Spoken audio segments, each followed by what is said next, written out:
Are you a foreign national or a foreign passport holder who's traveling to the Philippines anytime soon and you will be traveling with a layover? And you would like to know what are the transit requirements for anyone traveling to the Philippines in countries in the Southeast Asia or nearby countries? Let me tell you more about it by watching this video. Watch this video and find out.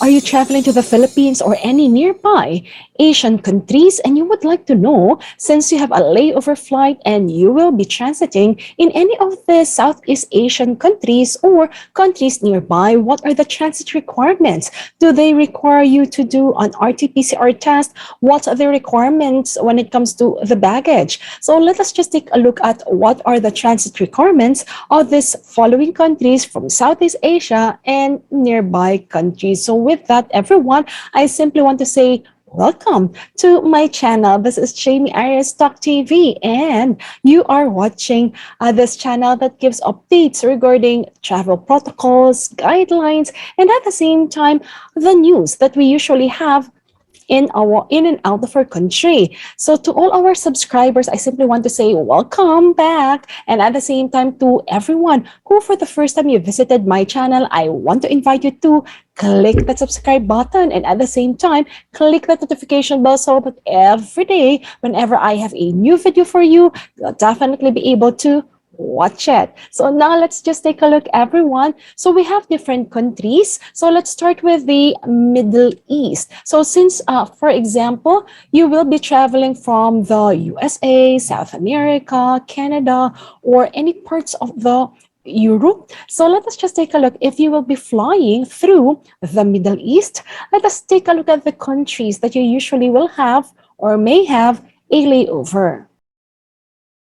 So first one, in the United Arab Emirates, there are two famous airlines that you usually may be traveling from, either from Emirates or Etihad Airways. Let's start with Dubai. Should you be flying with Emirates or maybe Fly Dubai even, so you can actually take this into consideration. Before you travel and when you transit in Dubai, transiting passengers are not required to present a COVID-19 PCR test certificate unless it is mandated by your final destination. Passengers with Dubai Connect or stopover packages must follow the same PCR test requirements as applicable for passengers arriving or entering Dubai. Now, let us make it clear first when we talk about transit or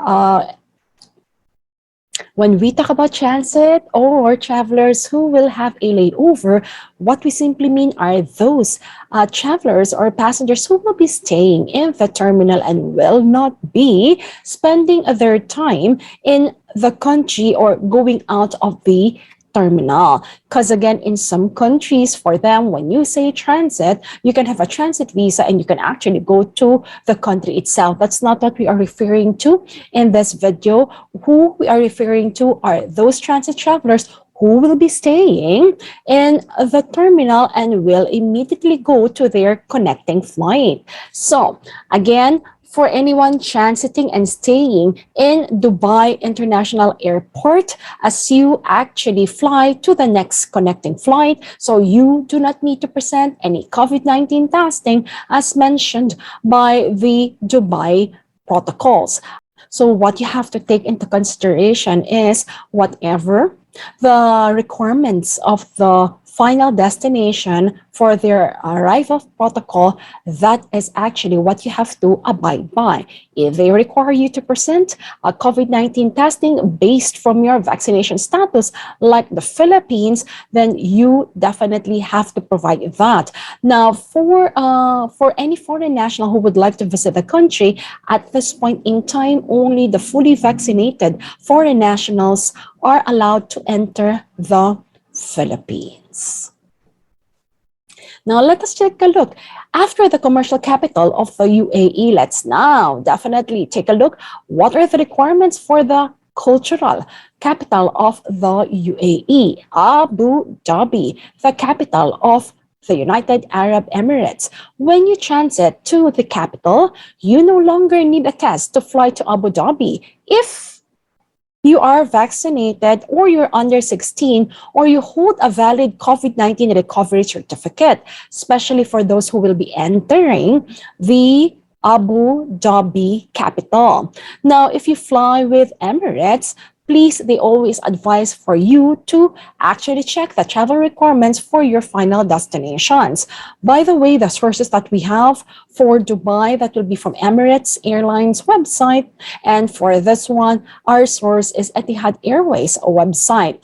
Now, when do you need a test in transit? Just to clarify, so again, this is from Etihad Airways. You'll only need to take a test when you're transiting in Abu Dhabi if it's required by your final destination.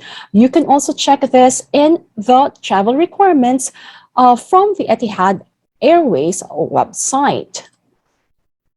Now, how about from the UAE to Doha, Qatar? Now, if you will be transiting in Doha, Qatar, from the Qatar Airways website, they mentioned that passengers who are transiting through Doha and not leaving the airport are not required to present any test results or certifications above the requirements of their departure or destination countries. So again, everyone, these airlines will simply be checking what's the requirement for you from the final destination. Again, if you'll be flying from the Philippines, they'll definitely take a look at the basic requirements such as the One Health Pass and also your vaccination certificate. From Doha, Qatar, let us now take a look at the famous Southeast Asia country, and this is Singapore. Now, this country is very famous for its iconic landmarks and beautiful places that you could actually visit aside from the food that you could actually eat. But then again, as you transit in Changi Airport, meaning you will not be getting out from the terminal, under the government's transit travel rules, passengers who arrive in Changi and plan to depart on a different airline must have both flights booked in the same booking itinerary. So they're quite strict about it so that you'll not go through the immigration anymore. And at the same time, you don't need to check out your luggage and check it in again. So if you have the same booking itinerary, then your bag will be tagged all the way through until your final destination. Now, passengers must have their checked-in luggage tag through from the origin airport to your final destination, like for example, the Philippines. Now, passengers also interested in connecting through Changi Airport should consult the airlines on options available. Now, for the COVID-19 test requirement, they are quite explicit and clear that a pre-departure test is not required for transit travelers for all flights arriving in Singapore. Now, how about the beautiful country of Japan? So if you will be transiting in Japan, our source is from Japan Airlines website. So travelers connecting to an international flight, travelers who are not entering Japan and are transferring directly to a third country by transit are not required to submit any documents and undergo PCR test. Additionally, passengers transiting via Japan to another country, please refer to the entry restrictions for both country and the quarantine measures for more information. Now, for travelers connecting to an international flight in Japan, please also take note of this. Travelers who arrive on an international flight and transfer to a third country will be required sometimes to enter Japan in some of the cases, especially if you will be moving or there's a need to move from one airport terminal to another. So please note that usually foreign nationals who are actually transiting in Japan are in general prohibited from entering the country. However, for flight connection purposes, so it is allowed. transferring between Haneda Airport and Narita Airport or Kansai Airport or any other airports in Japan, and at the same time transferring at Narita Airport to a flight departing the following day. So what does it mean? Whatever we mentioned earlier and was mentioned by Japan Airlines, that will be applicable for all international airports in Japan. So for those who are asking, Ms. Jamey, I am flying and transiting through Haneda Airport or Narita Airport. So do I still need the RT-PCR test? So as per what they mentioned, you don't longer need it at this point in time. And then all you simply have to do is present to them whatever will be the final destination requirements, and everything will be A-okay. But again, everyone, this protocol is true at this point in time, or is what is implemented at this point in time, but always make sure that you check it, and I will always keep you updated also as the time passes by. At this point in time, for the month of July, this is the transit requirements for Japan International Airports. From Japan, let's take a look at Hong Kong. Now for Hong Kong, so from Japan, let us now take a look at the requirements of Hong Kong International Airport. Now for Hong Kong, the latest update was last June 1, 2022. They mentioned that the following HK SAR government announcement on May 29 regarding the fine-tuning of COVID-19 related testing and documentation requirements. The following changes are now in effect for passengers traveling to Hong Kong or in transit at Hong Kong International Airport.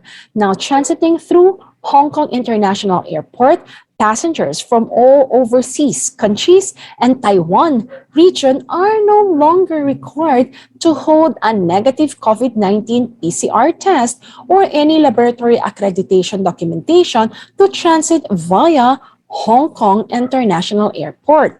Now, all passengers are still reminded to ensure that your booking continues to meet the airport authorities' specific transit requirements, and for those who are those that are required by your final destination. So please take that into consideration. And should you be flying with Cathay Pacific, specifically, this is what they've mentioned from their website. And for those who are asking, is Cathay Pacific updated? Yes, it is updated. So they actually have updated like the travel restrictions in the Philippines. They do have that.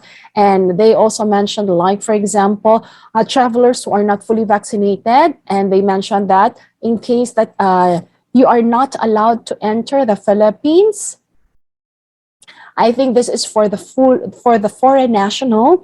Again, just like what I've mentioned, everyone, for foreign nationals. So at this point in time, even if you're foreign, if ever you are not fully vaccinated, so you are not yet allowed to enter the Philippines as per the restrictions that are in place. But hoping in the coming months there will be better news about this. Okay, great. So how about if you transit through Taiwan, especially if you are flying with EVA Air?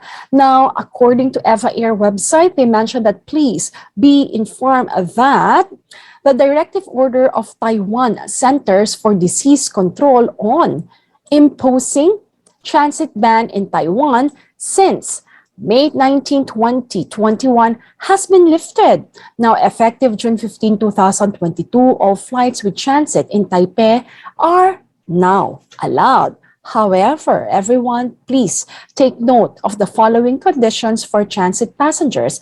RT-PCR test result. Passengers arriving and transiting in Taiwan are required to present a negative result or RT-PCR test for COVID-19 specimen taken within 2 days before the flight, including holiday and weekend. So what does this mean, everyone? So as a fully vaccinated foreign national, once you enter the Philippines, there is no requirement of COVID-19 pre-departure testing if you have already a booster dose. So what does this mean? If you'll be traveling with EVA Air, even if the Philippines do not require you to present any pre-departure testing from your point of origin. If you'll be traveling with Eva Air, I'm simply sad to say you still have to comply with the requirements of presenting a COVID-19 testing before your flight. So my suggestion, so if you are flying to the Philippines,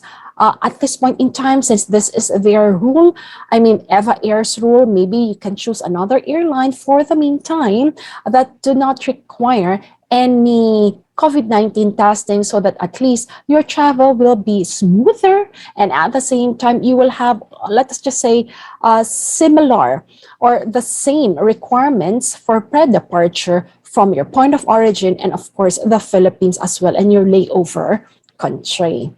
And then number two, they also did mention that transit time should not exceed 12 hours. And then transfer or transit must be within the same day. Now, next day transfer, that is not actually allowed. Now, transferring between airlines, that is allowed. However, both flight segments for transferring in Taiwan must be under the same itinerary and a same ticket number. Now, baggage must be tagged through final destination. So everyone, please ensure once you book your flight with your travel agents that again, it is in one single itinerary and your baggage must be tagged all the way to the Philippines or your final destination. Transfer from and or to mainland China shall remain suspended in the current phase.